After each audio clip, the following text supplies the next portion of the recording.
Bonjour et bienvenue dans ce nouveau Shadowscast, un hors-série pour changer. On est ici en équipe réduite avec Aurélien et moi-même. Coucou Aurélien. Bonjour. Un petit hors-série vite fait, bien fait pour vous parler de la prog du marathon Halloween de Shadows de 2025.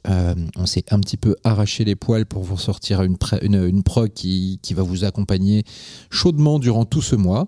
Et on est là pour en parler. On va scanner un petit peu cette prog. On va s'arrêter sur certains films qu'on a eu envie de mettre en avant. Et puis on va papoter tranquillement. Tout ça pour vous donner envie de découvrir tout ce qu'on vous a concocté. Donc voilà.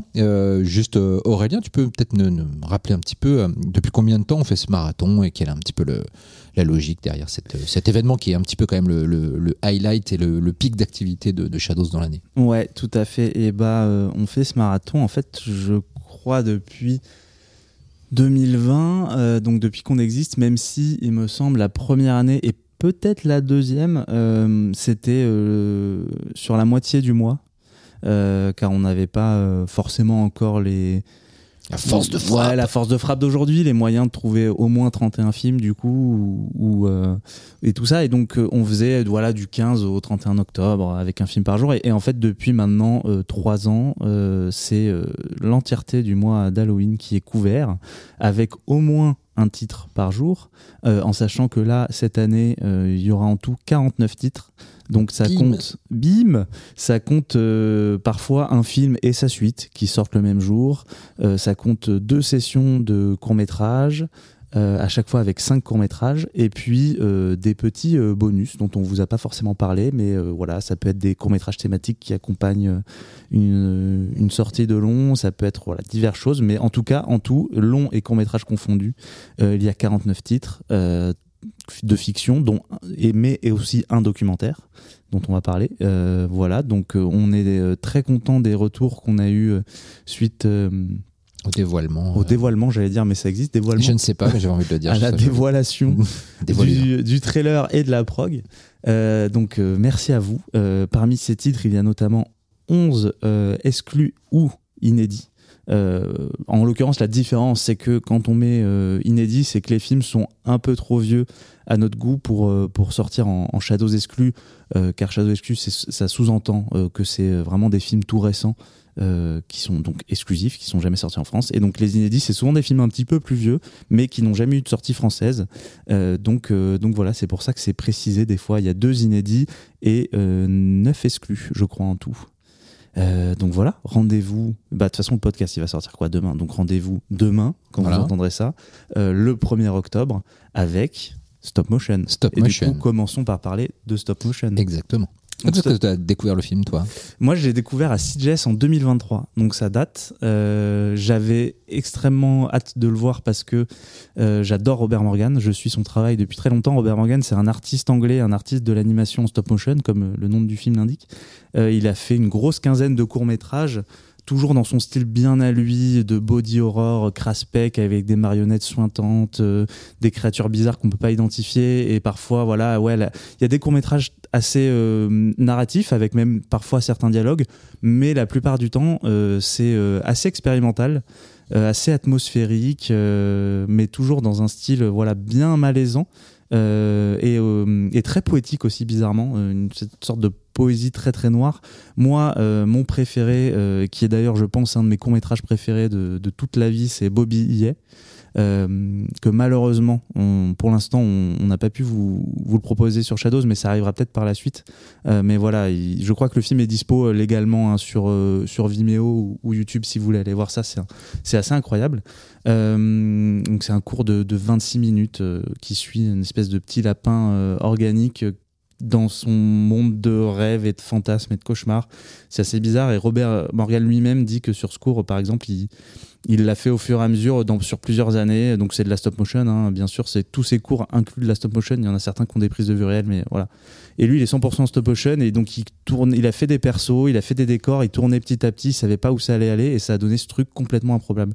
Voilà pour le petit aparté. Mais en l'occurrence, son film stop motion, son premier long métrage, qui n'est du coup pas du tout entièrement en stop motion. C'est un film en prise de vue réelle, qui inclut de la stop motion, et le film s'appelle stop motion parce qu'on suit une artiste de stop motion dans son quotidien et dans la confection de son nouveau projet qu'elle commence avec sa mère, qui est une artiste renommée de l'animation stop motion, qui malheureusement est hospitalisée assez vite au début du film, hein, et qui est, du coup elle va devoir porter ce projet inachevé sur ses épaules et essayer de le finir, et ça va pas se passer comme prévu. Elle va mettre en route un projet qui lui tient peut-être à elle un peu plus à cœur, mais qui va aussi la bouffer de l'intérieur, et elle va sombrer comme ça petit à petit dans une espèce de folie créatrice à la fois galvanisante et destructrice. Le rôle principal est interprété par, je vais mal le prononcer, désolé, mais par Eiling Franciosi, qui est une actrice super qu'on voit pas assez, mais qui notamment tenait le rôle principal dans The Nightingale de Jennifer Kent. Et elle est encore une fois incroyable dans ce film. Elle a vraiment une présence assez ouf. Et puis donc moi 2023 je l'ai vu, et depuis on a voulu le sortir, on a voulu faire des trucs, ça s'est pas fait. Il a fait d'autres festivals après, mais voilà, ça a pris un peu de temps. Au PIF, il est passé au peu PIF. de temps après. Au PIF, et connaissent bien Robert Morgan parce qu'en plus il avait fait aussi l'intro, la bande-annonce du festival Hallucination Collective à Lyon, qui est un peu la même équipe, salut Cyril, la même équipe, le même programmateur en tout cas que le PIF, et il avait fait leur petit clip d'introduction de festoche qui est vraiment super. Donc voilà, moi j'adore stop motion, je trouve que c'est vraiment un super premier long. J'ai eu la chance d'ailleurs d'interviewer, excuse-moi je te laisse parler. Non, je t'en prie. J'ai beaucoup de trucs à dire sur ce film arrivé, mais j'ai eu la chance d'interviewer Robert Morgan en visio, qui m'a parlé du film, et lui il m'a dit que faire un long métrage ça a jamais été une finalité en soi pour lui, que lui il a jamais considéré le court comme un moyen d'accéder au long. C'est juste que là il a eu l'envie, l'occasion et les moyens de le faire, et qu'il avait envie de tester ça, de faire un truc peut-être avec un peu plus d'ampleur scénaristique, et puis surtout d'expérimenter la direction d'acteur un peu plus, les prises de vue réelles, tout ça. Et je trouve qu'il arrive très bien à mélanger les deux, et en fait le film parle de ça. Le film parle de tout cet aspect un peu onirique, cauchemardesque qui est représenté par l'animation stop motion, qui va prendre de plus en plus le pas sur réel, avec du coup des mélanges de prises de vue réelles et d'animation. Enfin, vous verrez, le film est assez fou de ce côté-là. Et donc lui, voilà, il prépare un second long, mais en tout cas, voilà, ça fait des années, ça fait depuis le fin 90, début des années 2000, qu'il fait du court-métrage. Et c'est pas qu'il a jamais réussi à faire de long d'ici là, c'est que voilà, lui, c'était son art, son format, et que là, donc, il commence à expérimenter quelque chose de plus long, et pour le coup, ça lui réussit parce que c'est très réussi. Et puis voilà, l'interview devrait vous être proposée en bonus du film, si c'est pas le jour même, dans les jours qui suivent. Et puis, je finis avec ça, le film sera accompagné aussi de 4 courts-métrages de Robert Morgan, qui sont très chouettes. Donc, le chat qui avait des mains, La Séparation, Invocation et Channel X Cartoon Show, qui vous seront proposés en même temps que la sortie de Stop Motion. Donc là déjà voilà, ça fait 5 titres le jour 1. Voilà, déjà premier jour 5 titres, et puis surtout gros focus sur Robert Morgan, qui est vraiment un artiste d'exception. Et moi j'adore Stop Motion aussi, c'est vraiment un film avec une ambiance assez unique, cauchemardesque, avec une héroïne vraiment super bien écrite, très humaine, qu'on suit, à laquelle on s'attache, mais aussi avec laquelle on peut ne pas être d'accord sur la façon de mener ses actes. Et puis surtout une réflexion sur la création, la créativité, sur la façon dont une œuvre peut s'emparer de soi, sur la façon dont on peut être, on va dire, dirigé par d'autres puissances créatrices que la sienne, et ce qui peut parfois nous brider. Et, voilà, c'est une vraie réflexion là-dessus. Et puis le mélange entre les prises de vue live et la stop motion sont vraiment parfaits. C'est vraiment un petit bijou. Donc pareil, je trouve que c'est une super belle façon de lancer ce mois avec un film c'est pas de la série B qui fait plaisir, trash, c'est vraiment un film introspectif et en même temps extrêmement démonstratif visuellement, puisque la stop motion est sublime. Alors c'est pas de la stop motion ultra léchée à la Del Toro ou à la Henry Selick, hein, c'est de la stop motion très organique, très dégoulinante, mais qui du coup on va dire déploie une espèce de sensation de cauchemar absolument dingue. Et puis c'est vraiment, je trouve que c'est bien de commencer par un film comme ça. Et moi je pense que on a beaucoup réfléchi à la façon de sortir ce film. On sait, au début, quand on a voulu acheter les droits pour la France, on a réfléchi à une sortie salle, etc. Le fait est que le film a beaucoup tourné en festival, est sorti dans d'autres territoires. Et puis voilà, les mois, les / années, puisque 2023 maintenant qui tourne passant, on s'est dit, bon, la sortie salle, c'est peut-être un peu trop tard maintenant, mais en tout cas, on est très très heureux de le proposer. On n'en a pas fini avec ce film non plus. Non, on n'en a pas fini. On va faire des belles choses, vous verrez. Ouais. Mais en tout cas, en plus, dernière chose, avant de passer à la suite, parce qu'on a quand même du coup 31 jours, mais c'est un film aussi qui, l'air de rien, parle de stop motion et de l'art de l'animation. Et ça, c'est pas si commun. Et parce que du coup, on suit une artiste en stop motion, et donc on voit vraiment. Il y a un côté un peu autobiographique aussi, même si Robert Morgan n'est jamais allé aussi loin dans le côté destructeur, genre je fais un film mais ça me détruit complètement l'intérieur, mais en tout cas voilà, c'est un mec qui est un artiste qui est torturé, hein, sinon il ferait pas des films comme ça, mais qui le sait justement le gérer à travers son art, et qui du coup arrive à être quelqu'un de bien et de sain, et donc le film parle de ça peut-être d'un côté encore plus sombre, et c'est intéressant. Et puis le film aussi du coup montre ce qu'est que de faire de la stop motion image par image, donc on le rappelle, hein, l'animation image par image, donc on a une petite marionnette, on prend une photo, on la bouge de 1 mm, on reprend une photo, et donc le film vraiment montre cette confection là, et donc ça c'est assez inhabituel, et c'est cool de voir ça dans une fiction, de voir ce travail là. Voilà, donc stop motion pour lancer les festivités, et puis le lendemain, un petit inédit. Voilà, un petit inédit qui fait bobo. Pas piqué des hannetons. Que je n'ai pas vu, mais mais je sais de réputation, et j'ai très hâte de le voir. Ouais, alors c'est Talon Falls de Joshua Shreve, donc un film de 2017, qui n'était jamais sorti en France. Alors c'est pas du tout un grand film, hein, mais c'est le film parfait, pizza, bière, popcorn, entre potes, c'est gore, c'est con, et voilà, c'est vraiment un petit budget, ça surfe un peu en retard parce que 2017, mais sur toute la vague torture porn des plus du coup début années 2000-2010 quoi. Donc c'est l'histoire d'un groupe de jeunes qui va se faire une petite attraction pour Halloween, donc voilà, c'est pour ça qu'on vous propose à ce moment-là aussi dans un parc d'attractions, donc une maison hantée à l'américaine, hein, comme on connaît bien. Il y a plein de films qui parlent de ça. Il y a Haunt, il y a Hell House LLC qui est sur Shadows aussi. Il y a eu Hellfest. Enfin, il y a plein d'œuvres, Funhouse, tout ça. Et donc ça fait partie de cette vague-là. C'est pas forcément de qualité aussi grande que les titres que je viens de citer, mais le film a vraiment de quoi séduire. Surtout si on a envie de voir des BG américains insupportables se faire massacrer l'un après l'autre par un mec avec un masque de cochon. Donc voilà, les plaisirs simples de la vie, c'est tout ce qu'il nous faut des fois. Mais voilà, n'y allez pas pour la grandeur de la mise en scène ou du scénario ou du jeu d'acteur, mais voilà, allez-y pour le côté craspec méchant et puis ambiance Halloween qui fait plaisir, quoi. Et puis on reste dans la série B dès le lendemain. Cette fois, on va direct dans les années 80 avec Les Rats Attaquent de Robert Clouse. Alors, il faut savoir, c'est tiré d'une trilogie de livres que moi j'adore, de James Herbert, la trilogie des rats, qui est vraiment une trilogie sur comment les rats vont arriver à dominer le monde.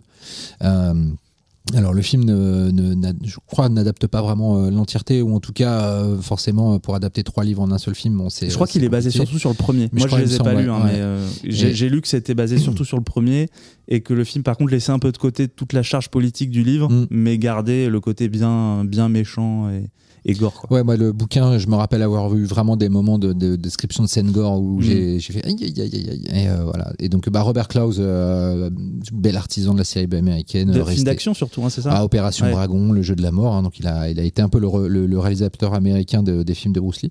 Et puis New York ne répond plus aussi, qui était un petit post-apo assez sympathique. Donc voilà, là on est dans de la série américaine des années 80, très coolos, avec les petits défauts que ça a, mais avec beaucoup de qualité aussi. J'ai vu qu'il avait fait un film parce que du coup hier ce week-end j'ai essayé d'écrire le petit texte là que vous avez là, les pourquoi voir ce film qu'on vous a fait avec Laurent pour tout le mois là, et donc il a fait un film qui s'appelle Jim Taka, et ça m'a donné très envie de le voir, ça a l'air assez fou. Je sais pas si tu l'as vu. Non, je ne l'ai pas vu. Voilà, rien que le nom déjà, Jim Kata. Bon, voilà, très bien. Jim Kata, le parcours de la mort. Ouais, ça a l'air stylé. Et puis oui, il y a une anecdote intéressante sur le film, c'est que pour faire les rats géants, ils ont utilisé des teckels, hein, c'est ça qu'ils ont déguisé. Ils ont mis de la fausse fourrure et tout. Et donc, c'est assez rigolo quand on voit le film de le savoir. Ça apporte un charme un peu désuet aujourd'hui. Mais la plupart du temps, ça marche plutôt bien. Il y a aussi quelques animatroniques et des marionnettes. Mais voilà, vous verrez sur les plans un peu plus larges d'ensemble où il y a des amas de rats, c'est des petits teckels déguisés. On espère qu'ils n'ont pas trop souffert pendant le tournage. Mais c'était il y a longtemps. Et puis, on enchaîne le lendemain avec Dor 1 et 2. Oui, tout à fait. Donc 2 films japonais qui ont été sortis en Blu-ray par Carlotta dernièrement, il y a très peu de temps d'ailleurs. Moi je les ai découverts grâce à ça. Et donc on remercie d'ailleurs Carlotta pour cette découverte pour moi, mais en tout cas les films étaient plutôt invisibles jusque-là en bonne qualité. Donc ces 2 films de Banmei Takahashi, c'est un mec qui était spécialisé dans le pinku-ega, donc les films érotiques japonais. Et alors les 2 sont très différents. Je sais pas si tu les as vus, Laurent. Non. Ah, tu les as pas vus. Sur le premier, on est dans un home invasion assez vénère où c'est l'histoire d'une femme au foyer qui un petit enfant de je sais pas 5-6 ans. Le mari est assez absent, il travaille beaucoup et en fait elle va être démarchée un peu à la chaîne par des commerciales à sa porte au téléphone et tout. Et un jour il y en a un de trop qui arrive, qui est un peu insistant à sa porte et elle lui ferme la porte au nez en lui coinçant les doigts dans la porte et à partir de là le gars va pas être content et va commencer à développer une espèce d'obsession de rentrer chez elle et de se venger il a l'air un peu attiré aussi par elle, donc voilà, une obsession mélange haine, on peut pas parler d'amour, mais voilà, haine fascination. Et à partir de là, donc c'est une traque un peu sans fin jusqu'à un pinacle où il arrive, sans trop de spoil, hein, mais il arrive enfin forcément à un moment à rentrer. Et donc après, on est face à une confrontation d'elle contre lui avec l'enfant un peu au milieu. Et c'est marrant parce que il y a vraiment des scènes, moi faudrait la confirmation, mais je pense que c'est vrai, hein, que Bussy Omori ont été inspirés par ce film pour à l'intérieur, parce qu'il y a vraiment notamment une scène de salle de bain où je voyais à l'intérieur, quoi.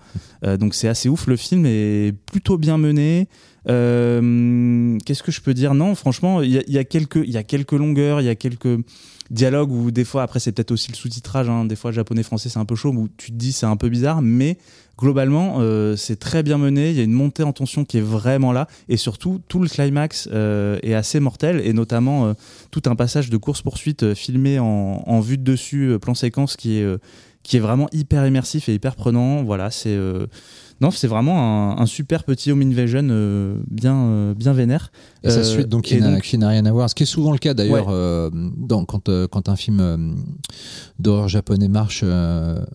On a parfois droit à des suites qui ne sont des suites que de nom, mais on pense notamment à Evil Dead Trap qui a eu des suites qui n'avaient pas. Là, on est un peu dans le même cas. C'est vrai que peut-être qu'il y a des ponts un peu thématiques parce que tu sens que dans les 2 films, il a envie un peu de passer au crible les frustrations de la société japonaise. Donc dans le 1, le côté peut-être la frustration sexuelle, la frustration des hommes qui savent pas exprimer leurs sentiments, leurs besoins, et du coup qui mettent en place comme ça un schéma de masculinité toxique absolument atroce, et les femmes qui en pâtissent, quoi.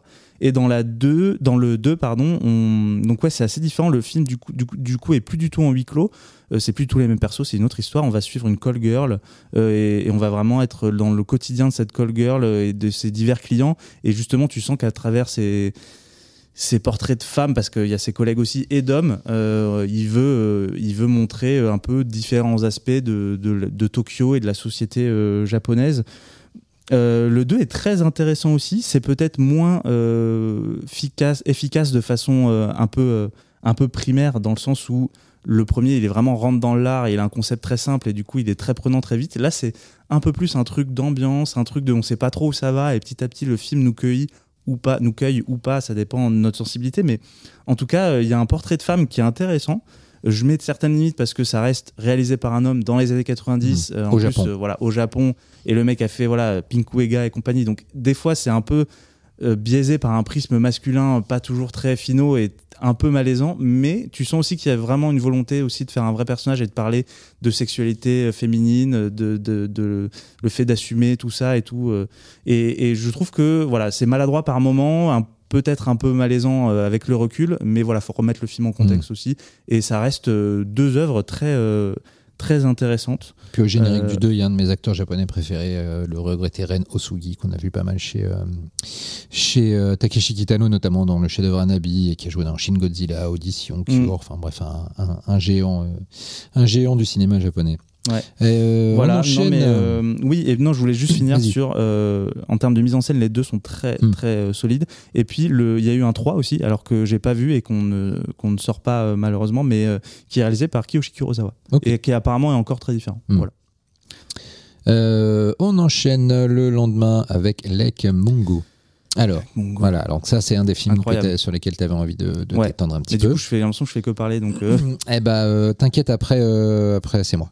Et Lake Mungo, oui, c'est moi, c'est un de mes found footage préférés. Je pense que c'est un des meilleurs found footage / documentaire jamais réalisé. Donc c'est un film australien sorti en, je veux pas dire de bêtises, 2008, je crois, un truc comme ça, 2008.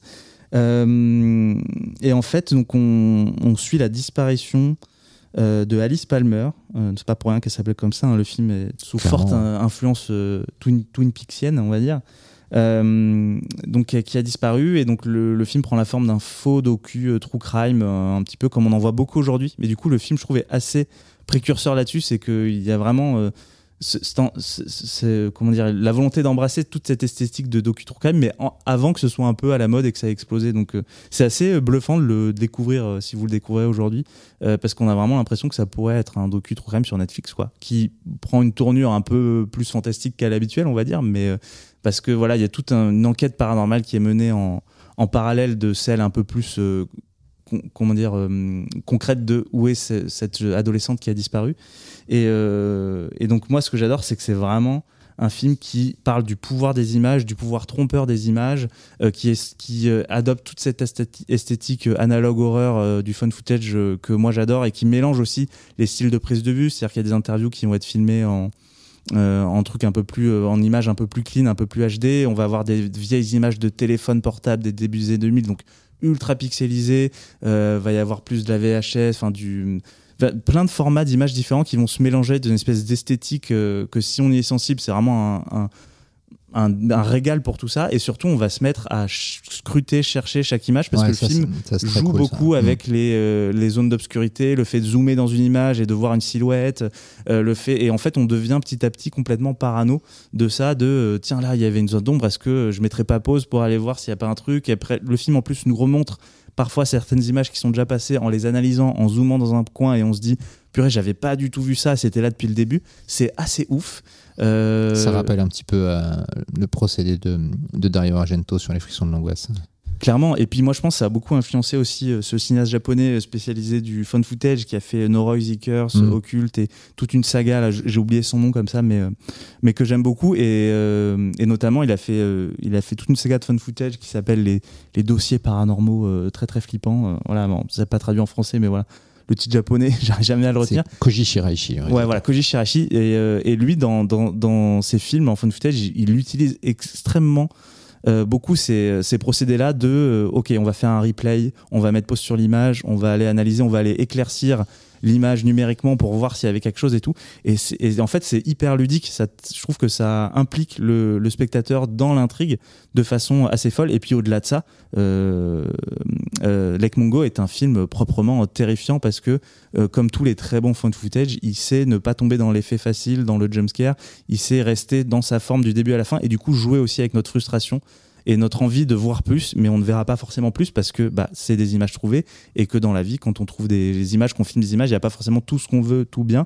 Et ça, c'est le piège dans lequel tombent les mauvais found footage, c'est de nous montrer trop, de nous montrer ce qu'on aurait envie de voir. Là, le film arrive à ne pas nous montrer ce qu'on aurait envie de voir, et du coup, c'est le film qu'on a envie de voir, bien sûr. Ouais, et puis thématiquement, le film est très touchant. Il y a vraiment tout un sujet sur le manque de communication dans la famille, et puis aussi un truc presque existentiel d'être confronté à sa propre mort. Et de vivre avec. C'est un film qui devient de plus en plus touchant au fur et à mesure, extrêmement bien interprété aussi. Il y a vraiment des performances d'acteurs tous inconnus au bataillon qui sont très solides, avec beaucoup de réalisme et de subtilité. Et puis et des effets en effet super bien maîtrisés. C'est vraiment un des. Enfin, moi, ça me rappelle beaucoup toute cette vague de found footage comme Living DC ou autres, qui sont des films qui arrivent à faire énormément avec peu de choses, avec juste une écriture super maîtrisée, et puis la conscience de ce qu'est l'outil found footage et de comment ça peut être utilisé pour aller bien au-delà de sa forme un peu cheap entre guillemets, parce que là, Lake Mungo est présenté comme un reportage télévisé, un documentaire sur cette affaire. Et non, c'est une masterclass de found footage, je trouve. Ouais, clairement. Et le mec malheureusement a pas refait grand-chose. Non. Mais je sais qu'il y a un docu qui est en train d'être, qui est tout récent là, que j'ai pas pu voir, mais qui sur le film, sur Lake Mungo, qui a l'air d'être assez intéressant. Parce que et le film puis, est quand même assez culte un petit peu partout. Et donc, je crois que le film, en fait, était jamais trop sorti officiellement en France. Et là, ESC, nous, ESC a fait, nous, on a récupéré les droits, puis ESC a pu faire un Blu-ray qui est super avec des bonus très intéressants. On vous invite à vous le procurer. Et donc là, voilà, il arrive sur Shadows et ouais, moi, c'est un film que j'ai découvert il y a un moment et je me souviens, c'était l'époque où je cherchais pas mal de listes de found footage méconnus. Et à l'époque, il n'était pas encore, justement, celui-là faisait partie des méconnus. Aujourd'hui, il a une renommée quand même assez certaine. Mais j'avais pris une claque folle, quoi. Et depuis, j'ai pu observer le film rentrer un peu plus comme ça dans la pop culture du found footage progressivement. Et ça fait plaisir parce que c'est vraiment mortel. On passe le lendemain avec une autre bonne clacasse. Un premier film, Sainte Maud, un film réalisé par Rose Glass en 2019. Moi, j'avais eu la chance de découvrir le film au festival de Gérardmer et de faire une interview de la réalisatrice Rose Glass. C'est un film. En fait, à chaque fois que je réfléchis à ce film, je me dis, je pense que c'est un film parfait, dans le sens où je ne vois à peu près aucun défaut dans aucun des départements du film, l'écriture, l'interprétation, la mise en scène, la lumière, la musique, et puis surtout le projet global du film. C'est vraiment un film qui parle de à quel point le fanatisme religieux intime peut biaiser la vision du monde d'une personne affaiblie par un drame, par les circonstances de la vie. C'est pas une charge qui dit oui, les cathos c'est des enfoirés ou ça, pas du tout. C'est vraiment plus une étude de caractère où on suit donc un personnage de Maud qui est une infirmière qui a eu une expérience assez traumatique dans l'hôpital où elle bossait et qui s'est un peu réfugiée dans la religion et qui retrouve un travail en devenant l'infirmière privée d'une ancienne danseuse star dans une petite ville de la côte anglaise. Et cette ancienne danseuse est atteinte d'une maladie incurable. Elle est en phase terminale et elle est censée lui apporter des soins tous les jours, etc. Et ça va être la relation de plus en plus à la fois intime et toxique entre ces deux femmes, la danseuse étant plutôt une ancienne hédoniste, dévouée à la culture, avec une vie mondaine très, très développée et qui voit cette jeune fille extrêmement religieuse comme une espèce d'animal curieux qui arrive à la fois à lui apporter du réconfort mais qui en même temps représente tout ce qu'elle a passé sa vie à ne pas adhérer. C'est pas français mais vous comprenez. Et à partir de là, voilà, il va y avoir une montée en puissance de l'antagonisme / amour entre ces deux femmes et qui va aller très très loin. Voilà, donc il y a une mise en scène absolument dingue dans ce film, je trouve. Il y a vraiment une réflexion sur les plans, sur ce qu'ils veulent dire, sur ce qu'ils disent sur les personnages, qui est absolument génial. Il y a un côté vraiment très intimiste qui fait qu'on s'attache énormément aux personnages et en même temps qu'on les condamne. Les deux d'ailleurs, hein, je veux dire, c'est pas la gentille ancienne danseuse libérale versus encore une fois la méchante jeune fille religieuse, c'est pas du tout ça va bien au-delà de ce genre de constat primaire. Moi il y a vraiment des plans de ce film qui restent en tête. Il y a un jumpscare dans le film qui est absolument extraordinaire, qui a fait bondir quelqu'un que je connais et que j'embrasse au passage, mais littéralement de son siège à en hurler. Et voilà. Et il y a une scène finale absolument dingue qui a en plus une double signification. Et je me rappelle le climax. Le climax et le plan final. Moi, c'est un des meilleurs climax je pense, en horreur dans années 2000 tout confondu. Le climax est fou et visuellement et en termes de symbolique et de double lecture. Il y a même une double lecture dont la réalisatrice elle-même n'avait pas saisi la portée. Je me rappelle en avoir discuté avec elle et elle avait dit qu'en effet, pour elle, ce plan final a une signification.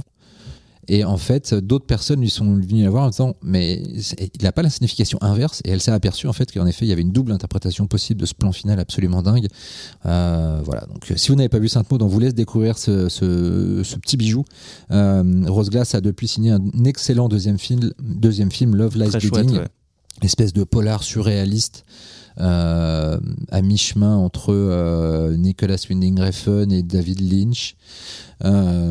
Super beau film qui n'a malheureusement pas eu le succès qu'il aurait dû avoir.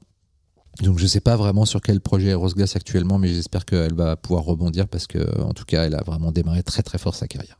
Ouais. Je suis d'accord. Tout d'accord. Trop bien. C'est un mode. On passe à 7, Night of Something Strange. Et oui, un autre film inédit, donc de 2016, réalisé par Jonathan Strahan. On va être un peu dans la même catégorie que Talent Falls, même si le film est plus comédie et plus fun, mais en gros on est dans un truc aussi assez cheapos, mini budget, il y a presque un côté même trauma dans l'approche, mais voilà, avec la volonté de faire un truc crado, complètement con et très drôle. Alors je l'ai vu à un moment, mais on suit une espèce de MST qui se propage dans une petite ville américaine et qui rend les gens complètement fous, un peu en mode The Sadness, tu vois. Bon, le budget en moins, mais The Sadness qui était déjà pas un énorme budget. Ça donne lieu à des scènes sexuelles gore assez ouf, et assez drôles aussi. Je me souviens d'une scène où un mec reste bloqué la teub dans le cul de son pote et il meurt comme ça et son pote se trimballe avec le cadavre de son pote dans le fion pendant. Enfin, c'est ce genre de truc. Si vous n'avez pas envie de le voir juste avec cette scène-là, on sait plus quoi faire pour vous. Le film est assez mal branlé au global, mais il y a quand même une certaine inventivité dans les trucages gore. Attention, parce que le film est quand même dispo depuis un moment sur YouTube, mais dans sa version censurée. Et donc, heureusement, sur Shadows, on vous propose la version non censurée, bien sûr.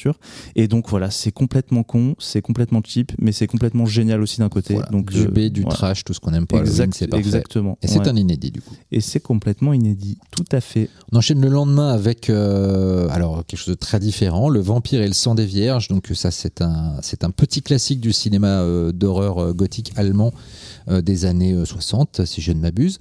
De premier abord, on pourrait avoir l'impression de voir un Hammer, d'autant qu'il y a Christopher Lee au générique. C'est plus ou moins inspiré du Puits et du Pendule de Edgar Allan Poe. Ouais, c'est vrai. Et ça ressemble en fait pas mal à toute la mouvance gothique qu'il y a eu dans le cinéma italien quand la Hammer a commencé à percer avec les Riccardo Freda, etc., les Margheriti. Et c'est vraiment un pur délice de films d'horreur gothique des années 60 européens. Avec des décors somptueux. Voilà, une ambiance de fou. Donc ça, vous serez dans des petits chaussons, comme à la maison. Ouais. Elle est plus cool que... Enfin, je sais pas à quoi le comparer. Enfin, si, il y a plein d'autres films dans cette vague-là, mais je veux dire, des fois, on reste un peu pour le casting et pour les décors ouf et l'ambiance, et peut-être un peu moins pour les histoires qui parfois ont peut-être tendance à se répéter. Mais là, en l'occurrence, je trouve qu'il y a un truc sur l'héritage du mal et tout qui est très intéressant. Ouais. Voilà, donc c'est de Harald Reinl, un réalisateur un peu trop sous-estimé du cinéma allemand à mon goût, et voilà, vous serez comme à la maison. Le lendemain, on est sur une petite sélection de courts-métrages, ça c'est tout à toi ça. Ouais, alors je vais pas détailler chaque court-métrage un à un parce que sinon c'est trop long, mais sachez que sortent 2 films de Alexandra Mignin que sont Sabbat et Vigilant, donc qui sont très chouettes. Donc c'est une jeune réalisatrice française très talentueuse. On proposait déjà son court-métrage Angle mort sur Shadows que vous avez peut-être vu. Donc voilà, ça c'est très très cool. Et puis on a aussi 2 films d'animation ce jour-là, Pranchère et Luz Diabla. Pranchère qui est français ou franco-belge, je ne suis plus sûr, mais en tout cas francophone, et Luz Diabla qui est, il me semble, argentin. Je suis désolé, j'ai pas révisé mes trucs, mais voilà. C'est pas grave, c'est pas comme si on n'avait pas passé les dernières semaines à faire cette programmation. Donc. Oui, mais il y a tellement de films et tellement de trucs, il y a des choses qui sortent de la tête. Désolé aux équipes de Luz Diabla, s'ils nous écoutent, ce qui sera pas le cas, mais puisqu'ils sont hispaniques, mais en tout cas voilà. Et celui sur lequel je voulais faire un petit focus un peu plus long, c'est Gender Reveal. Donc c'est un court-métrage canadien et on suit un groupe d'amis queer qui sont invités à une gender reveal party par 2 parents hétéros et qui va partir sévèrement en cacahuète, et donc c'est très très très drôle, humour noir à fond, et puis non, je vous conseille tous, mais voilà, gender reveal, petit coup de cœur sur cette sélection là en tout cas pour moi. Le lendemain, le 10, on va moins rigoler. On est sur un film que moi, dès mon arrivée à Shadows, j'avais un petit peu mis sur le radar dans le dossier. On a un petit document sur lequel parfois on met des noms de films où on se dit ça, on sait que c'est mortel, c'est jamais sorti en France, il faudra qu'on se penche un jour sur ce cas. Il s'agit de The Artifice Girl j'ai noté Franklin Rich. Moi, c'est un film dont j'ai entendu parler grâce à un ex-collègue de Mad Movies, le bien nommé François Co, qui adore ce film et depuis qu'il l'avait découvert, je ne sais plus par quel biais, peut-être en festival, et qui militait pour que ce film soit mis un peu en avant. Et donc, je l'ai vu aussi et j'ai toujours gardé dans un coin de ma tête l'envie de faire plaisir à François et d'amener ce film en France. Et voilà, donc il débarque sur Shadows en exclusivité. Comment vous présentez ça?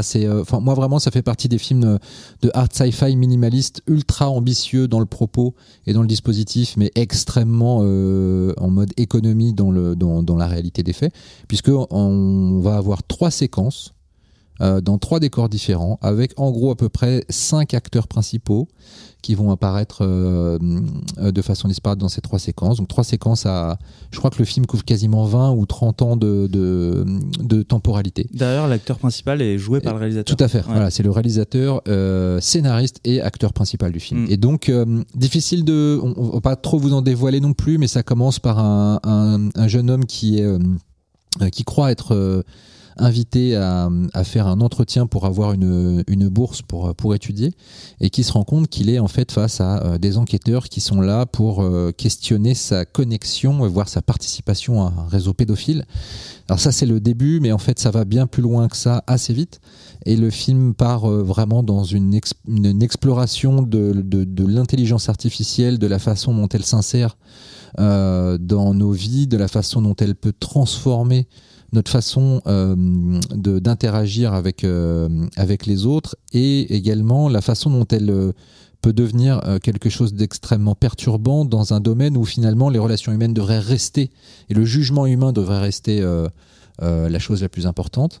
Voilà. On peut pas trop vous en dire. Ça parle de pédocriminalité et d'intelligence artificielle. C'est un peu How to Catch a Predator, si vous connaissez un petit peu cette émission américaine en mode intelligence artificielle, avec toute une réflexion sur ces sujets-là, enfin surtout sur l'intelligence artificielle. Moi, ça m'a rappelé des films un petit peu comme Primer ou comme Cohérence. Ouais, exactement. Cette espèce de SF minimaliste ultra maîtrisé. Ex Machina un petit peu. Ouais, aussi. D'un côté, on a une espèce d'être artificiel par lequel on va être fasciné, on va avoir 1, 2, 3, on va avoir envie d'en explorer chaque facette, chaque recoin, et surtout que là il y a une évolution aussi de ce personnage tout au cours du film, le fait que ça se passe sur 3 périodes différentes. C'est assez ouf. Moi j'ai adoré le film. Je sais pas si tu l'as dit, c'est produit par Mike Flanagan. Tout à fait. Je l'ai pas dit. Et le film est passionnant de bout en bout. Il est passé à une vitesse folle. Hein. Il est pas très long, il dure 1h30. Mais ce que je veux dire, c'est que pour un truc dans 3 lieux différents, voire 2 même en fait. 3. Ouais, 3, ouais. Et c'est surtout des tunnels de dialogue en fait. Ah bah c'est que ça. On s'ennuie que des dialogues. Jamais, parce que c'est hyper bien pensé, c'est hyper bien filmé, c'est hyper bien joué. Et mention spéciale à Tatum Matthews qui interprète l'intelligence artificielle, et c'est une gamine qui est d'une subtilité hallucinante dans son jeu. Ah mais moi j'étais tellement attaché à cet être-là à la fin du film, c'est fou, et la fin est magnifique d'ailleurs. Et à la ambigu, fin où apparaît Lance Henriksen, avec d'ailleurs plusieurs références à certains personnages qu'il a pu jouer par le passé. Je vous laisse les découvrir. Ouais, pour le coup c'est pas un film d'horreur, mais c'est pas parce que mais c'est de l'horreur, mais c'est du genre. Hein. Voilà, c'est du genre, et puis c'est cool aussi justement on a une prog à chaque fois Halloween qui est très très horreur. C'est cool aussi de glisser comme ça 2-3 trucs un peu différents, et là ça fait partie de ces exclus qui nous ont tapé dans l'œil. Moi je l'ai vu grâce à toi Laurent, et j'ai été estomaqué par la maîtrise.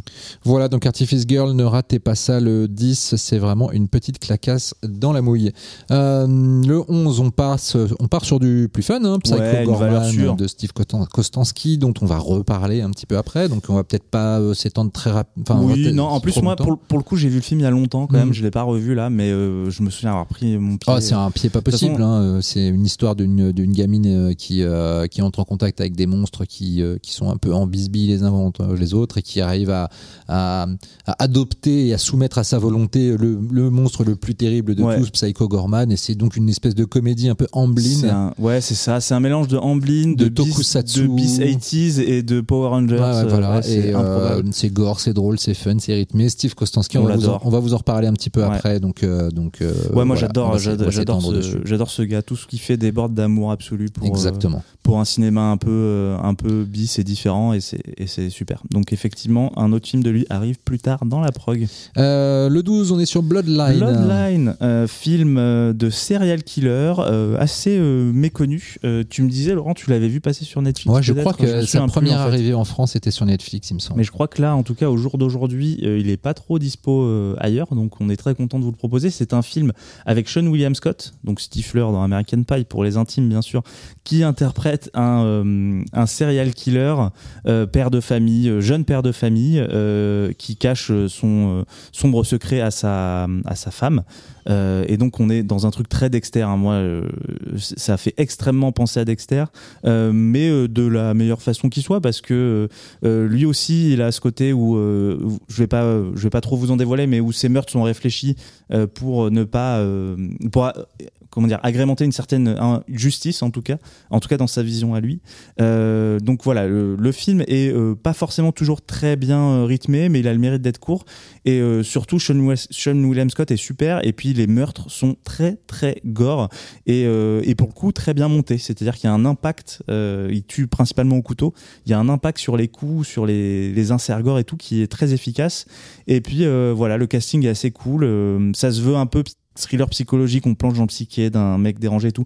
Le film est un peu léger là-dessus dans l'écriture, mais il vaut vraiment le détour. Ça se regarde très bien si vous aimez les psycho-killer movies, quoi. Voilà, et puis on arrive le lendemain, le 13, sur un petit doublé classique, pareil, de la série B américaine, un petit peu indé des années 80, avec l'incroyable Alligator et sa suite Alligator 2, la mutation. Ouais. Alors moi, je suis un très grand fan du premier, l'incroyable Alligator. Je l'avais programmé au Publicis sur les Champs-Élysées dans le cadre d'une séance de cinéma de genre que je tenais il y a quelques années de ça. Et ça avait été une de mes plus grandes fiertés d'avoir pu amener ce petit bijou grâce à Carlotta, hein. Je crois que c'est Carlotta qui l'a ressorti en vidéo. Et déjà, c'est un film avec des effets qui sont souvent assez saisissants, je trouve, pour une petite série B. Et c'est réalisé par Lewis Teague. Donc Lewis Teague, il s'est spécialiste des films de bébêtes. Exactement, qu'on connaît pour. Moi, quand je pense à Lewis Teague, qu'est-ce qui me vient surtout en tête? L'incroyable Alligator, et puis Cujo, et puis il y a le film à sketch de Stephen King aussi. Exactement, là, dans le titre Cat's Eye, voilà, qui est très réussi. Et puis le Diamant du Nil, la suite de la poursuite du diamant vert aussi, qui était un petit four, qui était un petit peu censé être le film Breakthrough pour Lewis Teague, et puis finalement voilà, ça n'avait pas marché. Mais il avait aussi réalisé beaucoup de séries B hollywoodiennes, Navy Seals, je sais plus ce qu'il avait fait d'autre avant, mais voilà, beaucoup du Rouge pour un truand, excellent film aussi, qui était vraiment très chouette. Voilà, donc Lewis Teague, dans l'incroyable Alligator surtout, il profite aussi d'un scénario de John Sayles, ce qui est pas rien. John Sayles, qui est un des grands réalisateurs indépendants américains, mais qui a aussi œuvré dans le genre en tant que scénariste. C'était aussi le scénariste de Piranha de Joe Dante. Et voilà, donc c'est l'incroyable Alligator, c'est un film d'alligator géant qui grandit dans les égouts et qui va remonter à la surface, mais c'est aussi une satire de la bourgeoisie américaine, et c'est vraiment un film avec des intentions politiques. C'est vraiment un plaisir de tous les instants. Ouais, moi j'adore. Robert Forster au scénar en plus, au cast aussi quand même. Les bis américains des années 80, c'est c'est ma période préférée, mon genre de film préféré dans l'horreur. En plus, tu mets un alligator qui est un animal que j'adore. Enfin bref, il y a tout pour me plaire. Et puis c'est hyper généreux.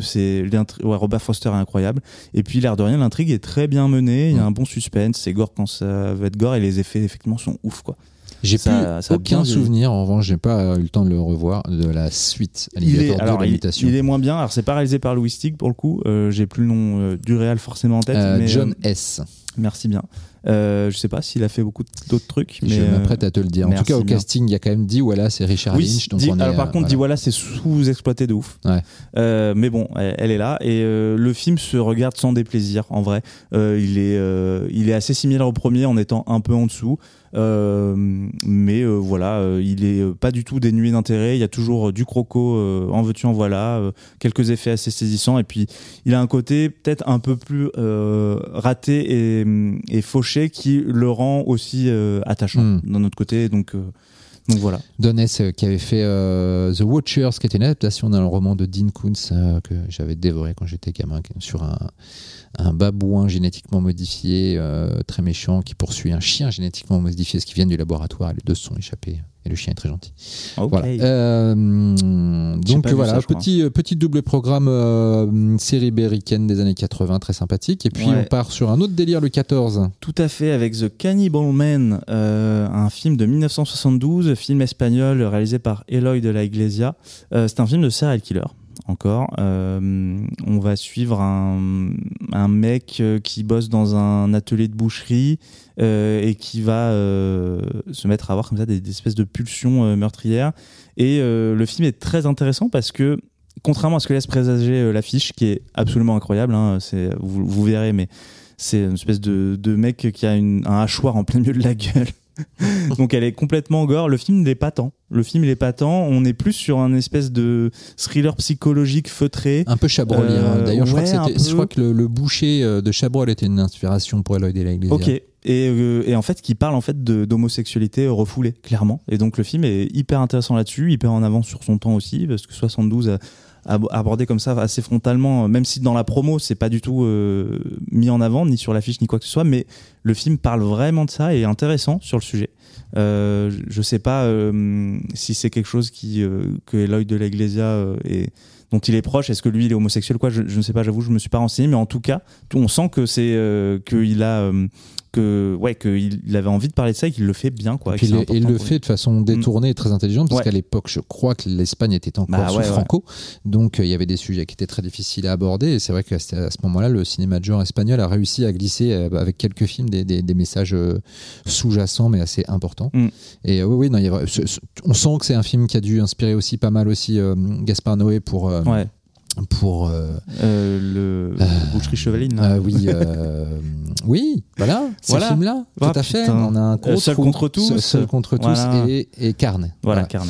Voilà, donc on sent que ça a dû être une influence. Et non, c'est vraiment du film psychologique, poisseux et en même temps dramatique, qui vous met dans la peau d'un personnage désaxé. Mais désaxé, pas forcément de sa faute, mais enfin voilà. Bon, c'est d'une complexité psychologique assez inattendue pour un film qui s'appelle Cannibal Man. D'ailleurs le film est assez mensonger et par son titre et par son affiche. Mais son titre original, c'est La Semaine d'un assassin. La Semana del Assassino. Le lendemain, le 15, on arrive sur un gros morceau du mois. J'ai fait un bruit de crapaud. Mais... When Evil Lurks. Qui est un film qu'on accompagne depuis un bout de temps, puisqu'on était co-distributeur de sa sortie en salle en 2024.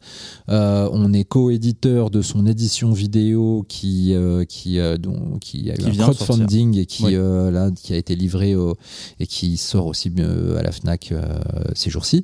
Donc voilà, c'est un film auquel on tient beaucoup, c'est un film qu'on adore. Toi, tu l'avais découvert à Sitges. Exactement. Décidément, le Sitges de 2023 a été a été source de nombreuses découvertes intéressantes.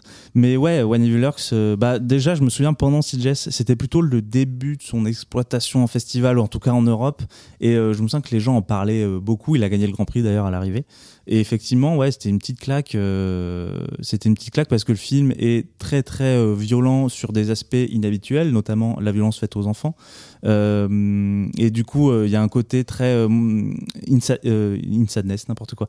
The Sadness. En fait, c'est que je pensais aussi à It Follows, parce qu'au début, le scénario du film fait un peu penser à It Follows aussi. Mais il y a ce côté un peu The Sadness où il y a une malédiction qui rend les gens complètement fous et désinhibés et enragés. Moi je préfère la première... Même si on est plus sur un film de possession que sur un film d'infecté, bien sûr. Moi je préfère la première partie du film à la deuxième. La fin le dernier tiers, on va dire, m'a toujours un peu déçu, même s'il n'est pas inintéressant. Il faut dire aussi que le film a une telle intensité dans sa première moitié qui est absolument dingue. Comment tu vas topper ça, quoi. Et en fait, il prend une direction scénaristique celle qui m'intéressait, on va dire, la moins dans les pistes qui étaient posées au début du film, mais reste un truc ultra fort, ultra marquant et avec en plus une thématique passionnante qui est en gros les fermiers argentins, parce que c'est un film argentin de Demian Rugna qui avait signé Terrified, donc les fermiers argentins confrontés à des maladies liées aux pesticides et qui sont laissés complètement à l'abandon par le gouvernement, que ce soit local ou national, et le film part de ce principe-là pour imaginer une propagation du mal et qui est aggravée par l'inactivité des pouvoirs en place et qui va finir par gangréner tout un pays, peut-être le monde entier, on ne sait pas. Gangréner littéralement. Parce littéralement, voilà. Le premier infecté, c'est assez impressionnant. Mais d'ailleurs, je trouve qu'il y a une vraie maestria dans le film, dans la façon dont il pose les bases de son intrigue et les premiers questionnements de son intrigue. C'est deux fermiers qui marchent dans les bois, qui découvrent des objets un peu bizarres à côté d'un corps et tout, et puis après qui vont voir cet autre fermier qui lui pour le coup héberge quelqu'un chez lui qui commence à être affecté par une certaine malédiction, et en fait toute cette première partie, je trouve qu'elle est folle, quoi. Surtout qu'en fait, quand on a vu son précédent film Terrified, les objets ésotériques qu'il découvre dans les bois, on les a déjà vus dans Terrified, donc ça commence à poser une espèce de cosmogonie comme ça, dont Demian Rugna dit à demi-mot que les films ne sont pas forcément connectés, pas forcément le même univers, mais ces artefacts ont quand même une origine commune qui, il espère, sera peut-être dévoilée dans une suite à When Evil Lurks qu'il écrit, même si actuellement une grosse rumeur dit qu'il pourrait plutôt s'attaquer à la suite d'Alien Romulus, mais c'était pas sûr, c'est pas officiel du tout, mais voilà. Donc Demian Rugna, vraiment avec When Evil Lurks, il a monté d'un cran encore par rapport à Terrified, qui était déjà un film étonnant par pas mal d'aspects, brouillon mais vraiment efficace par beaucoup de choses, et là on a très hâte de voir ce qu'il va nous faire après. Voilà, et puis le 16, on revient dans ton territoire favori. Oui, le found footage, bien sûr, je suis très content. Alors c'était l'année dernière ou l'année d'avant, je me souviens plus, où on avait eu Living DC en found footage inédit, parmi les found footage inédits en tout cas de la prog d'Halloween. Là c'est un peu l'équivalent, je trouve, de cette année, The Andy Baker Tape, un film de 2021. Réalisé par Brett Lada, donc un peu la même famille, parce que forcément qui dit found footage indé en plus dit tout petit budget, dit très peu d'acteurs. Bon, le scénario est assez différent de Living DC, mais on est plus proche là d'un creep, voilà, le diptyque, voilà, le found footage, pas le creep, le found footage, et dont il y a eu 1 et 2, ils étaient sur Netflix à un moment, et là il y a eu une série aussi, The Creep Tapes, dont la saison 2 vient d'être annoncée. Donc dans le scénario c'est assez proche, c'est-à-dire que donc c'est un film américain, on suit un youtubeur culinaire, influenceur cuisine, voilà, qui découvre qu'il a un frère caché dont il ne connaissait pas l'existence, un demi-frère, donc il décide de partir à sa rencontre et de faire des vidéos, de fil en aiguille, ils vont décider de partir sur la route ensemble, et lui il va l'accompagner pour faire des vidéos pour sa chaîne YouTube où ils vont aller tester comme ça des restos, des fast-food, etc. Sauf que petit à petit on se rend compte que le frère de ce youtubeur est quand même assez étrange, au demeurant sympathique dans un premier temps, mais en fait de plus en plus on va découvrir des facettes de plus en plus bizarres et sombres de sa personnalité. Donc voilà, le film est réalisé par de leur personnalité à eux deux, c'est vrai. Le film est réalisé par Brett Lada, qui joue aussi le rôle principal. Il n'a pas fait grand chose d'autre depuis, mais on espère, parce que c'est plutôt très très maîtrisé. Il y a quelques petites longueurs et peut-être quelques petites réactions de personnages qui sont pas toujours très logiques, mais en tout cas ça se tient très bien. Le climax est encore une fois limité par son budget, mais je trouve très bien pensé pour justement faire peur avec très peu de moyens. La suspension d'incrédulité est jamais trop désamorcée, parce que c'est toujours logique qu'il filme, parce qu'il veut absolument documenter ce qui se passe, parce qu'il veut faire c'est un youtubeur, donc voilà, c'est le prétexte un peu facile, mais en tout cas le personnage est très cohérent, quoi. C'est très bien pensé, énervant dans le bon sens du terme, quoi. C'est très bien pensé, parce que en effet il y a des situations où tu pourrais te dire que pourquoi filmer ça, mais en même temps, en effet, comme il veut faire des vues, il s'adapte, et quand il voit que la situation lui échappe, il se dit ça aussi c'est quelque chose qui peut passionner les gens et devenir viral, et donc du coup il insiste pour tout filmer, donc en effet ça marche bien. Exactement. Ouais, non, c'est un petit pareil. J'ai trouvé que ça se voit très bien. La dynamique entre les deux personnages est très efficace. Je m'attendais en plus à ce que le personnage principal, le héros entre guillemets, soit un peu plus transparent que ça. Et en fait, c'est une belle ordure. Et donc le film n'arrête pas comme ça un petit peu de nous faire basculer au niveau de l'attachement entre l'un et l'autre. Du coup, ce qui fait qu'on n'arrive plus trop à savoir où se situer. Donc non, c'est très efficace, très bien mené. encore une fois, la démonstration que le fan footage, quand il est donné à des gens qui se donnent la peine d'écrire leur film et non pas juste de se dire c'est le fan footage, on s'en fout, s'il y a des défauts. Et non pas de le faire dans une démarche où j'ai pas de thunes et du coup c'est le moyen le plus facile de faire un truc d'horreur au rabais, mais de vraiment penser son film pour ce médium-là, et là c'est clairement le cas. Le 17, on est à nouveau dans du fan footage. Du très lourd, avec Grave Encounters 1 et 2. Alors moi j'adore le 1, j'aime moins le 2 j'avoue, mais par contre je me souviens encore de la première fois où j'ai découvert le 1 où vraiment je me suis chié dessus quoi. C'est vraiment pareil, si on est sensible à cette esthétique et à ce genre de démarche, je trouve que le film est ultra flippant, un peu à la manière d'un rec ou tu vois ce genre de truc. Ça marche très bien, c'est très efficace. Si vous connaissez pas, on suit un groupe d'investigateurs en paranormal qui font une émission de télé et qui vont aller filmer un asile désaffecté qui est censé être hanté, donc ils vont tout documenter et puis ça va partir en cacahuète forcément. Sinon ça serait pas marrant. Non, des petits classiques d'ailleurs que la communauté d'horreur adore. On nous a beaucoup parlé quand on a annoncé la mise en ligne de la prog des Grave Encounters aussi. Ils sont attendus et accueillis à bras ouverts. En sachant que le premier est co-réalisé en plus par Colin Minihan, qui est un mec qu'on aime beaucoup, parce qu'on avait sorti son film What Keeps You Alive en exclu.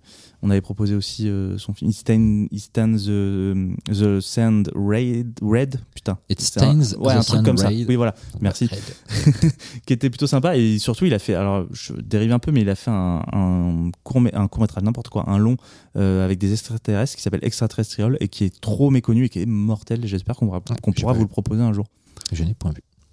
Le lendemain, le 18, on reste sur du grave, mais plutôt sur du grave, puisqu'on est sur là aussi un gros morceau, un grave de Julia Ducournau, premier long métrage de Julia Ducournau, qui a depuis fait la carrière que vous savez, donc on va pas forcément s'étendre très longtemps sur cet excellent film. Voilà. Il faut dans une prog comme ça quelques grosses cartouches.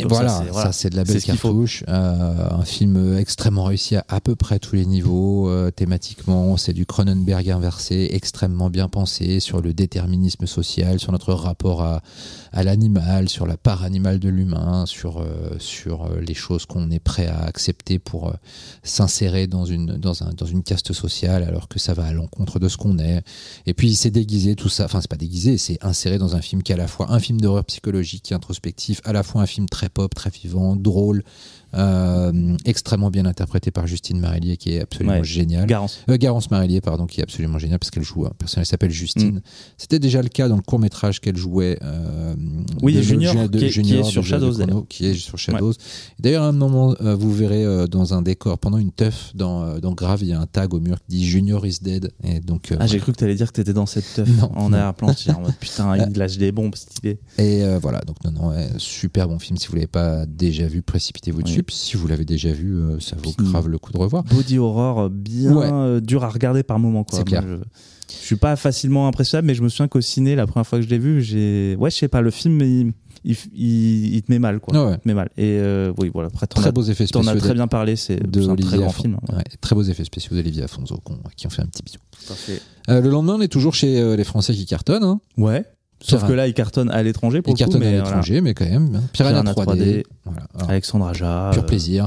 Efficacité, série B. C'est un film imparfait dans sa filmographie parce que c'est peut-être un des films où il n'a pas réussi à maîtriser tous les aspects de ça a été un tournage très compliqué, une production assez compliquée. Avec notamment des effets spéciaux digitaux qui n'ont pas du tout été à la hauteur de ses attentes. Et qui ont très mal vieilli encore plus aujourd'hui, c'est vrai, mais le film garde pour le coup, des effets pratiques gore absolument géniaux. Moi, je me souviens. C'est KNB, je crois. Ouais, je crois que c'est. Oui, c'est ça, Et je me souviendrai toujours de ce plan après le massacre de deux mecs qui ramassent une meuf dans l'eau, et en fait, il y en a un qui prend les jambes et l'autre qui prend les bras, et le corps se coupe en deux. C'est incroyablement fait, quoi. Alors, c'est un reboot dans ce film dont on a déjà parlé tout à l'heure, qui est donc Piranha de Joe Dante, qui prend une tangente beaucoup plus vénère, beaucoup plus démonstrative et beaucoup plus aussi satirique, puisque le film est aussi une satire des Spring Break américains, avec tout ce que ça comporte d'excès, avec un cast absolument génial. Voilà, pur plaisir, à fond les ballons. Moi j'ai toujours adoré Piranha 3D, en ayant conscience de ses limites, mais en fait, c'était en plus à l'époque où c'est sorti, c'est quoi, 2013, un truc comme ça. Je trouve que on n'était pas trop dans une période de gore festif. Oui, on était un petit peu en mode torture porn. Et d'ailleurs, Aja y avait été associé un petit peu à cette exactement, cette 2010. le Splat Pack et tout, mais 2010, ouais. Donc ça faisait plaisir de voir un truc gore, fun, ouvertement fun, quoi. En mode on va se faire plaisir, on va y aller à fond, on pousse tous les potards. Il y a de la quéquette, il y a du boobs, il y a du sang. Voilà, que de demander plus. La vie, en fait. On passe le 20, court-métrage. Court-métrage, deuxième session de court-métrage. Elle est très cool, celle-là. L'autre aussi, vous inquiétez pas. Mais il y a des trucs très chouettes. Il y a notamment 2 films de Niels Bourgon, je dois le dire très mal car je te laisse te débrouiller. Voilà, il est néerlandais. Mais donc c'est Shut et Woodland Cemetery qui sont 2 petites pépites bien flippantes, bien malaisantes. Woodland Cemetery, on suit une photographe dans un cimetière qui prend des photos et elle se rend compte que sur ces photos il y a quelque chose de bizarre une fois rentrée chez elle sur Photoshop qui va petit à petit pénétrer son appartement, quoi, via ces photos-là. Et donc ça, c'est une petite pépite d'efficacité en termes de flip, très, très courte, très efficace, quoi. Et le deuxième, c'est Shut, un truc un peu plus dramatique, un peu plus écrit et complexe, où c'est un fils qui vient dans la maison de son père, qui ne donne plus trop de nouvelles et qui va découvrir qu'il se passe des choses assez bizarres. Il y a aussi 2 courts-métrages d'animation, Fright Ride et Dolores, tous les 2 en stop motion, voilà, encore une fois, mais pas de Robert Morgan là cette fois-ci, mais voilà, qui sont très très chouettes. Et mon petit préféré du mois, je pense, en termes de court-métrage, c'est The Lasting She Saw de notamment Anthony Cousin, qui avait réalisé Frogman, fun footage qui est dispo sur Shadows, et là il co-réalise avec une certaine Rebecca Dougherty, et en fait c'est pas un fun footage, The Lasting She Saw, c'est un petit home invasion très très gore, très très fun, qui prend un tournant absurde inattendu à mi-parcours d'un film qui dure de mémoire 8 ou 9 minutes, donc voilà. J'ai découvert grâce au PIF, c'était dans la toujours très bonne section internationale du PIF, donc voilà, c'est génial, c'est tout ce qu'on veut d'un court-métrage d'horreur d'Halloween en fait. Voilà, après le 21 documentaire du mois avec Le Complexe de Frankenstein de Gilles Penseau et Alexandre Poncé, qu'on embrasse. Voilà, on les embrasse bien fort.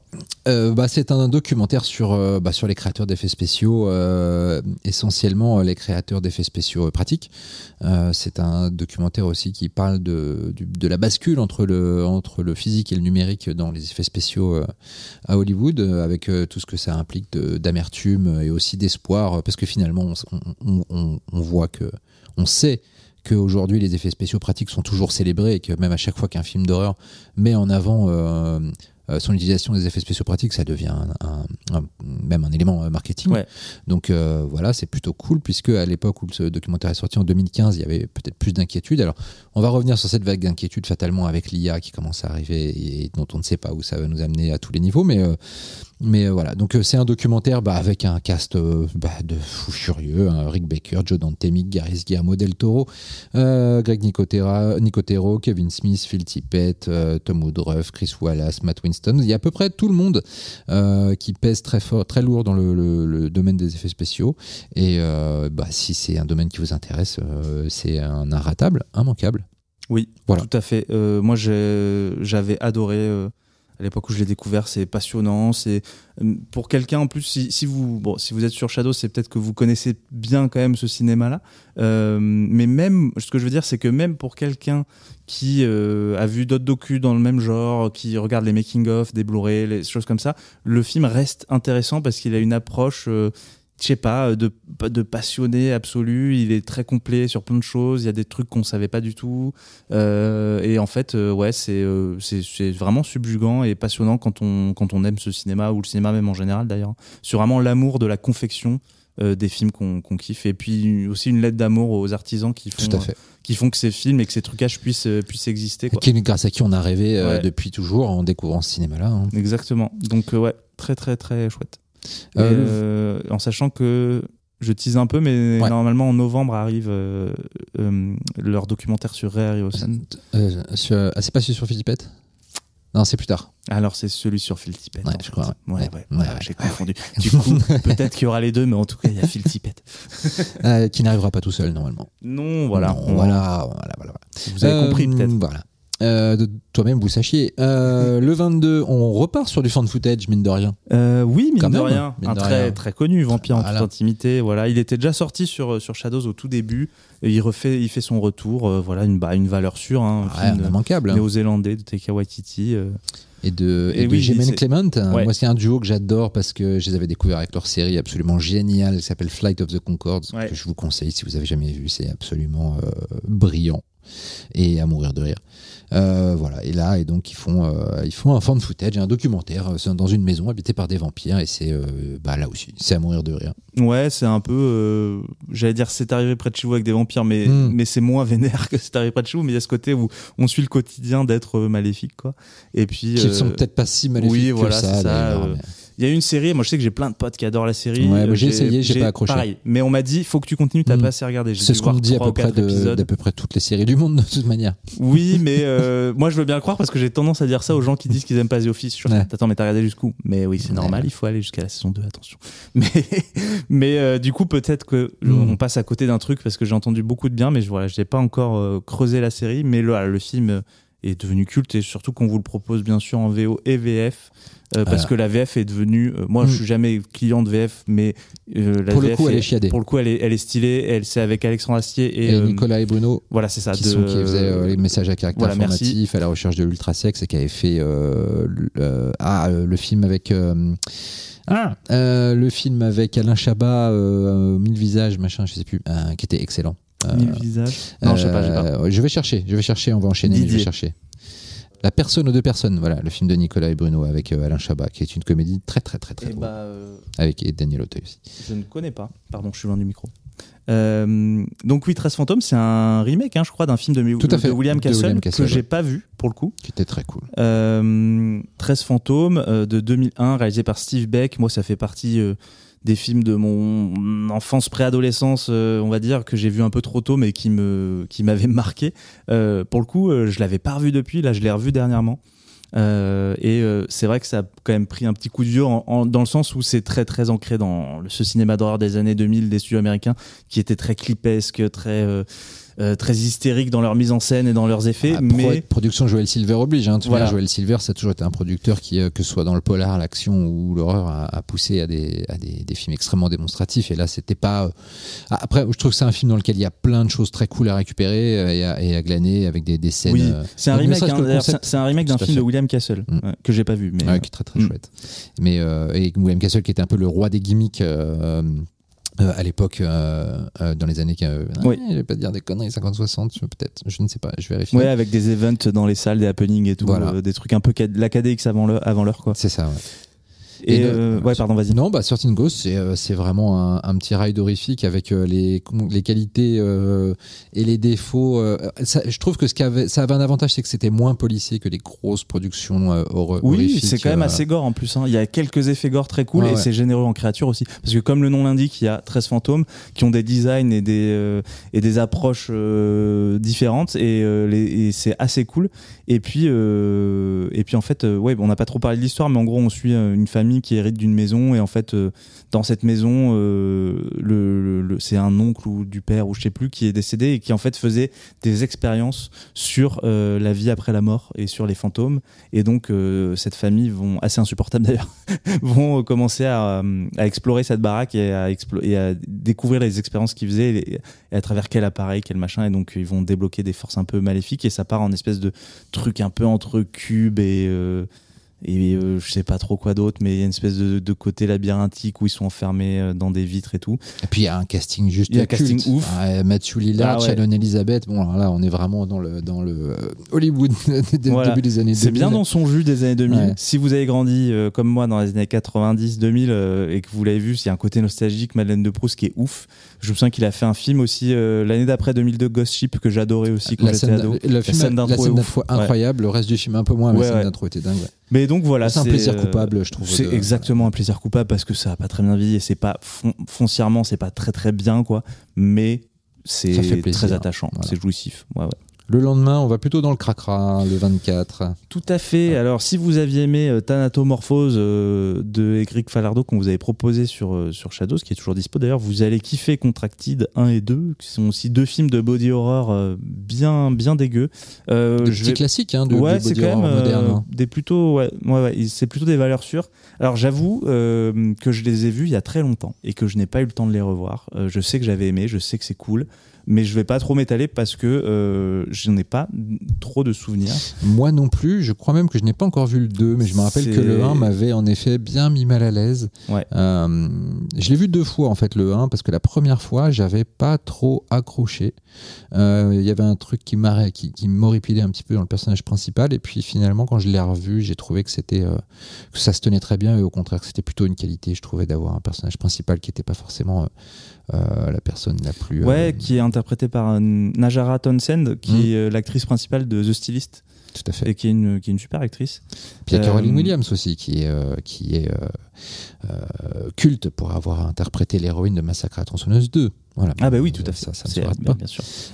Donc, non, désolé, on n'a pas le temps de tout revoir, hélas, on aimerait, mais c'est super. Puis il y a Matt Mercer aussi dedans, qui joue dans... Ma couille. Non, je sais pas. Civilian Sticks. Ah putain. Eh oui. Ah putain, c'est lui, ouais.